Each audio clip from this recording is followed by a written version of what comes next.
नमस्कार, आप देख रहे हैं कैपिटल एक्सप्रेस न्यूज और मैं हूं आपके साथ स्वाति। तो चलिए रुक करते हैं आज की ताजा खबरों की ओर।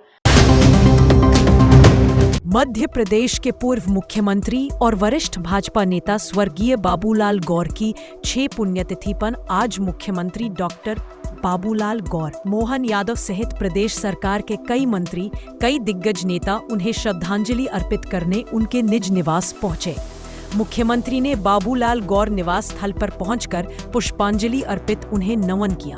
श्रद्धांजलि सभा के दौरान प्रदेश के पूर्व मुख्यमंत्री स्वर्गीय बाबूलाल गौर की बहू, प्रदेश सरकार की मंत्री कृष्णा गौर ने कहा, बाबूजी हमारे परिवार के लिए भगवान से कम नहीं है।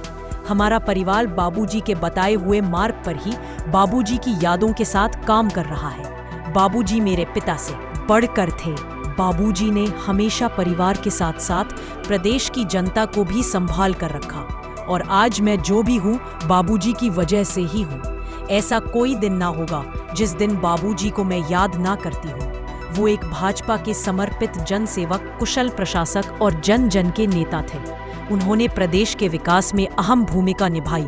आज मैं हृदय से धन्यवाद ज्ञापित करती हूँ हमारे प्रदेश के मुखिया, मेरे बहुत आदरणीय डॉक्टर मोहन यादव जी के प्रति, जिन्होंने आज मेरे बाबूजी की 6वीं पुण्यतिथि पर न केवल निवास पहुंचकर उन्हें श्रद्धा सुमन अर्पित किए, बल्कि मेरे लिए वो एक बड़े भाई के रूप में मेरे घर पधारे और एक बहुत बड़ा संबल मुझे, मेरे बच्चों को, मेरे परिवार को दिया है, जो निश्चित रूप से इस बात का प्रतीक है कि भारतीय जनता पार्टी परिवार में रहते हुए एक दूसरे के प्रति चिंता का भाव, एक दूसरे के प्रति आदर्श व्यवहार का भाव किस प्रकार से होता है, उसकी परिणति इस प्रकार के कार्यक्रमों के माध्यम से सबकी उपस्थिति से दिखाई देती है।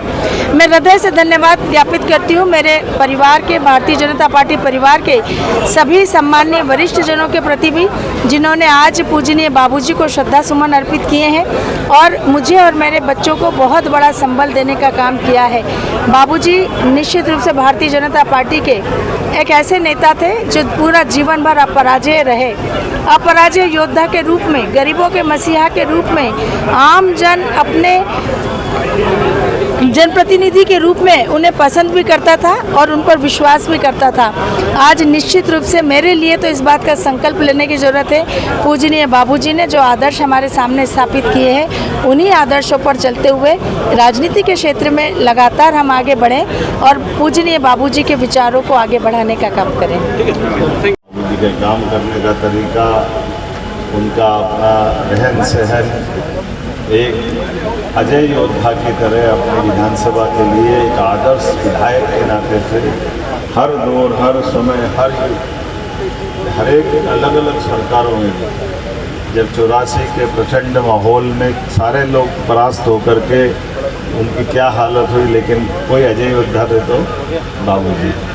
विधानसभा के अंदर भी रोज समय के साथ अपना काम के लिए निकल जाना, विधानसभा के अलावा सरकार की व्यवस्थाओं के साथ भी ये जो हमारे लिए इतिहास का एक भोपाल के विकास का मील का पत्थर बना, बड़े तालाब का BBI, और हमारे अपने कुंभ की भाषा में अर्धकुंभी हो गई। ये 6 साल में उनने अपना, लेकिन ऐसा लगता है जैसे बाबूजी अभी यहीं बैठे होंगे, वो जो पक्षियों को खिला रहे होंगे, बतख आसपास में घूम रही होगी, अपने इसी प्रकार की पकड़ता के साथ जैसे अपनी उनकी स्टाइल है, हम सब उनको जीवन भर नहीं भूलेंगे। मैं प्रभु महाकाल से प्रार्थना करता हूँ कि बाबूजी अगर फिर आए हमारे बीच में तो वो उसी आनंद मस्ती के साथ हम सबको प्रेरणा देते रहे। ओम शांति। अच्छे मन की उनकी अपनी, ऐसा लग रहा भगवान के हमारी बात सुन रहे हैं। मैं अपनी ओर से आज के इस अवसर पर आप सबको बाबूजी के उन सारे कामों से हमारे जीवन में उनकी अच्छाइयों को हम सीखें, धारण करें। सरकार की व्यवस्थाओं में चलते चलते हम सब अपने जीवन में परमात्मा को यश हासिल करें जो स्वर्गीय बाबूजी को मिला था। मैं अपनी ओर से इस अवसर पर पुनः बाबूजी का ये 6ठा साल है